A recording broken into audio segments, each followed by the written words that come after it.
بسم اللہ الرحمن الرحیم الحمدللہ رب العالمین والصلاة والسلام علی خاتم الانبیاء والمرسلین محمد وعلی آلہ واصحابہ اجمعین۔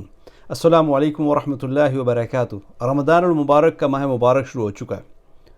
اس موقع پر میں تین دعائیں ایسی ہیں کہ جو کہ رمضان المبارک میں ہم بہت کرتے ہیں، اور وہ دعائیں ہیں سحری کی دعا، افطار کی دعا اور تراویح کے درمیان کی دعا۔ اس کے بارے میں مختصراً بات کرنا چاہتا ہوں کہ ان کی اصل حقیقت کیا ہے، کیا وہ اسلام میں ہیں یا نہیں ہیں، احادیث سے ان کا ثبوت وارد ہوا ہے یا نہیں۔ سب سے پہلے تو ایک حدیث صحیح مسلم کی حدیث ہے، حضور پاک صلی اللہ علیہ وسلم نے فرمایا کل بدعۃ ضلالہ وکل ضلالہ فی النار، کہ تمام ہر نئی چیز بدعت ہے اور ہر بدعت گمراہی ہے۔ مطلب یہ دین کے معاملے میں اگر کوئی چیز ایڈیشن ہو، اس بدعت کے بارے میں حضور پاک صلی اللہ علیہ وسلم بات فرما رہے ہیں۔ اب ہم عموماً آپ دیکھتے ہوں گے کہ رمضان المبارک میں کارڈ چھپتے ہیں جو کہ مساجدوں میں بھی آویزاں کیے جاتے ہیں اور لوگ بھیجتے بھی ہیں، آن لائن بھی شیئر کرتے ہیں۔ ان میں سحری کی دعا جو ہے وہ ہے بصوم غد نویت من شہر رمضان، اور وبصو وا بھی لگاتے ہیں کچھ لوگ کہ میں نے کل کے ماہ رمضان کے روزے کی نیت کی، مطلب کل کا روزہ میں آج رکھ رہا ہوں لیکن نیت میں کل کے روزے کی کر رہا ہوں۔ ایک عجیب بات ہے، نیت در حقیقت میں دل کا ایک ارادہ ہے، اس کا نام ہے۔ اب فجر میں اگر میں اٹھ رہا ہوں، فجر سے پہلے سحری کے لیے اٹھ رہا ہوں، تو لازمی بات ہے سحری کے لیے اٹھ رہا ہوں، میں نے ڈنر کے لیے نہیں اٹھ رہا، کہ نہ کہ ڈنر کا ٹائم ہے، نہ وہ لنچ کا ٹائم ہے، نہ بریک فاسٹ کا ٹائم ہے، نہ برنچ کا ٹائم ہے، سحری کا ٹائم ہے۔ تو اگر میں نے منہ سے نہ بھی کہا، صرف ایک ارادہ دل میں کیا کہ میں سحری کے لیے اٹھاؤں، تو میری نیت ہو گئی روزے کی۔ تو اس لیے یہ دعا جو ہے کسی حدیث میں، اتھینٹک حدیث میں، روایتوں میں نہیں آئی ہے۔ اگر کسی کو بہت ہی زیادہ شوق ہو تو بسم اللہ، سب سے پہلے بسم اللہ پڑھیں، بسم اللہ الرحمن الرحیم، اس سے کھانا ہم شروع کریں، بس وہی دعا ہو گئی ہمارے لیے اور نیت ہم نے کر لی۔ اور دوسری دعا جو ہے وہ ہے افطار کی، اور وہ دعا مطلب مختلف روایتیں، مختلف لوگ مختلف طریقے سے اس کو پڑھتے ہیں۔ کچھ لوگ اللہم انی لک صمت وبک آمنت وعلی رزقک افطرت پڑھتے ہیں، کچھ لوگ اللہم انی لک صمت وبک آمنت وعلیک توکلت وعلی رزقک افطرت پڑھتے ہیں، کچھ لوگ اللہم لک صمت وعلی رزقک افطرت پڑھتے ہیں۔ تو یہ دعا بھی جو ہے، اس کا مطلب یہ ہے کہ اللہ میں نے تیرے لیے روزہ رکھا اور تیرے ہی دیے ہوئے رزق کے روزہ افطار کیا۔ اس میں برائی نہیں ہے، ہم اللہ کے رزق کے روزہ رکھ رہے ہیں اور اسی کے دیے ہوئے رزق سے روزہ افطار کر رہے ہیں۔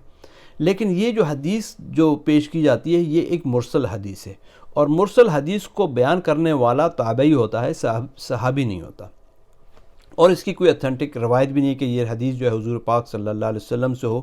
تو اس وجہ سے بھی ہم اس کو نہیں لے سکتے، تو بجائے اس کی کہ آپ بسم اللہ پڑھیں اور دعا کریں۔ ہاں، ایک ابو داؤد میں ایک حدیث آتی ہے جو کہ عبداللہ بن عمر رضی اللہ عنہ سے روایت ہے کہ وہ روزہ جب کھولتے تو وہ یہ دعا پڑھتے تھے، ذہب ظماء وابتلت العروق وثبت الاجر انشاءاللہ، کہ میری جو تھرسٹ تھی، میری جو پیاس تھی، تشنگی ہے، وہ ختم ہوئی، میری رگیں تر ہو گئیں اور ثواب ثابت ہوا اللہ سبحانہ و تعالیٰ کی رضا سے، اس کی مشیت سے۔ تو یہ دعا جو ہے حدیث میں آئی ہے ابو داؤد میں۔ باقی اور جو دعا ہے اللہم انی لک صمت وبک آمنت، یہ دعائیں جو ہیں مرسل حدیث میں ہیں اور صحیح سند سے ثابت نہیں ہیں۔ اس کے بعد تیسری دعا جو ہے وہ ہم عموماً تراویح میں پڑھتے ہیں کہ جب 4 تراویح امام پڑھ لیتا ہے حافظ، تو وہ اس میں بیٹھتے ہیں تھوڑی دیر کے لیے۔ اس بیٹھنے کے عرصے میں لوگ جو ہے مسجدوں میں بہت بڑے بڑے پوسٹر بھی لگے ہوتے ہیں اور یہ دعا پڑھتے ہیں، سبحان ذی الملک والملکوت، سبحان ذی العزت والعظمت والہیبت والقدرت الکبریاء والجبروت، سبحان الملک الحی الذی لا ینام ولا یموت ابدا ابدا، سبوح قدوس ربنا ورب الملائکۃ والروح۔ یہ دعا ہے، اور لیکن یہ کسی بھی حدیث کی بک سے ثابت نہیں ہے۔ کچھ لوگ کہتے ہیں بھائی یہ دعائیں تو ہیں، ہم اللہ کا ذکر کر رہے ہیں۔ بھائی اللہ کا ذکر کسی طرح بھی کچھ بھی کرتے ہیں، ان کو مساجد میں بڑے بڑے پوسٹر لگانا یہ کون سی حدیث سے ثابت ہے؟ لوگوں کو آپ اسی طریقے سے تو جو ہے بدعات شروع ہوتی ہیں۔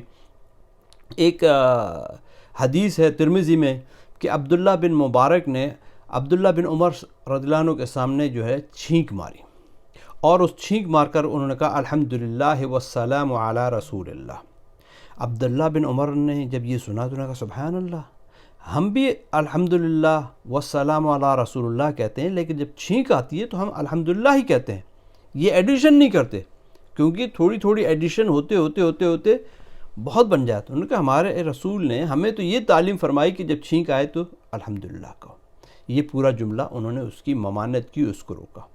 اب جس طرح کل کو کی کہہ دے کہ بھائی جناب نماز جنازہ ہے تو اس کی پہلے ہم اذان دیں، اذان ہوتی نہیں ہے، وہ کہیں کہ بھائی نہیں، لوگ یہ بھی ایک اچھا کام ہے نا، لوگوں کو اذان کا مطلب کیا ہے؟ لوگوں کو بلانا۔